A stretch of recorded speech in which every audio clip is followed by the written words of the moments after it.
இவர்களே இந்த ஈச்சஞ்செடி, ஈச்ச மரம், ஈச்சங்காய் இத பத்தின அருமையெல்லாம் இந்த காலத்து பிள்ளைங்களுக்கு யாருக்குமே தெரியறதில்ல. ஆமா.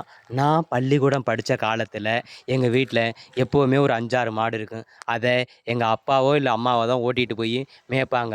ஆனா, இந்த சனி, ஞாயிறு நாளு இல்ல மற்ற விடுமுறை நாள்ல எங்க அம்மாவுக்கும், அப்பாவுக்கும் எங்கிருந்து தான் ஒரு வேலை வருமோ தெரியாது. அப்படி வேலை வர்ற நாளுலலாம் மாடு மேய்க்கிற பொறுப்பு என்கிட்ட தான் வந்து சேரும். ஆமா. அது மாரி நாள்லல்லாம் நான் தான் மாடு ஓட்டிட்டு வர மாரி இருக்கும். இதே அப்பாவோ, அம்மாவோ மாடு ஓட்டிட்டு வந்தா, அவங்க ஒரு சாப்பாட்டு டப்பால சாப்பாடு, ஒரு தண்ணி பாட்டிலும் பையில எடுத்து போட்டு கொண்டு வந்துருவாங்க. ஆனா, எனக்கு அப்படி குடுப்பேன்னு சொல்லுவாங்க. ஆனா, அதையெல்லாம் தூக்கிக்கிட்டு என்னாலலாம் அலைய முடியாது. அப்புட்ன்னு நான் மாட்ட ஓட்டிட்டு கிளம்பி வந்துருவேன்.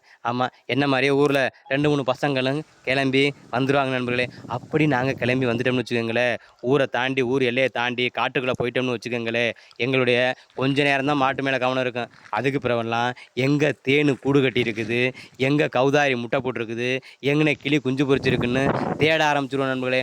அப்படியான தேடுதல்ல எதுவும் கிடைக்கலன்னா, நாங்க கடைசியில வந்து நிக்கிறது இந்த ஈச்ச மரத்துக்கிட்ட தான் நண்பர்களே. ஆமா. ஈச்சங்காய ஒண்ணு விடாம பறிச்சுருவோம். ஆமா. பிஞ்சா தான் இருக்கும். ஆமா. அந்த பிஞ்ச ஒண்ணு விடாம பறிச்சுருவோம். ஆனா, இப்ப பாருங்க, இத பறிக்க ஆள் இல்லாம எப்படி அப்படியே செவந்து போயி அப்படியே இருக்குது. இப்ப இத பறிச்சு தின்னோம்னு வச்சுக்கோங்களேன், கல்லு மாரி இருக்கும். ஆமா. அந்த சிவப்பா இருக்கிறது அப்படியே முத்தி போயிருச்சு நண்பர்களே. ஆமா. இந்த பச்சையா இருக்கிறது தான் காயி, நல்ல காய். இந்த ஈச்சங்காய மட்டும் நல்லா பறிச்சு தின்னோம்னு வச்சுக்கோங்களேன், வாய் புண்ணு, வயித்து புண்ணு, அந்த புண்ணு, இந்த புண்ணு, எந்த புண்ணா இருந்தாலும் ஆறிரும். அதுக்காக உடம்பு மேல ஏதாவது காயம்பட்ட புண்ணு இருந்துச்சுன்னா, அது ஆறுமான்னு மட்டும் தயவுசெய்து கேட்றாதீங்க நண்பர்களே.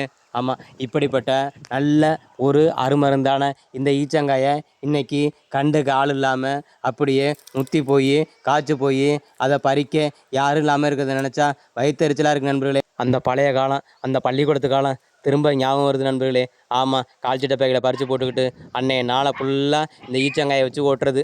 ஆமா. இது பக்கத்துல இருக்கிற அந்த ஈச்சங்காய்க்கு பக்கத்துல இருந்த ஒரு மல்லிகைப்பூ தோட்டம். அந்த தோட்டத்துல இந்த தண்ணி சுத்தி விசிறி அடிச்சது பார்க்க நல்லா இருந்துச்சு. அதையும் சேர்த்து ஷூட் பண்ணிட்டேன். இது நல்லா இருக்கான்னு நீங்களும் பாருங்க நண்பர்களே. நான் பள்ளிக்கூடம் போக ஆரம்பிச்ச நாள்லேருந்து இப்போ வரையும் கால் சட்டை, டவுசர் அணியிற பழக்கம் உண்டு நண்பர்களே. ஏன்னா இது எனக்கு ரொம்ப துணையா இருக்கும். அங்கங்கே கிடைக்கிற நினைவுகள பறிச்சு கால் சட்டை பையில போட்டுட்டோம்னு வச்சுக்கோங்களேன், அது மனசுல போய் ஒரு நாள் சேர்ந்துரும் நண்பர்களே.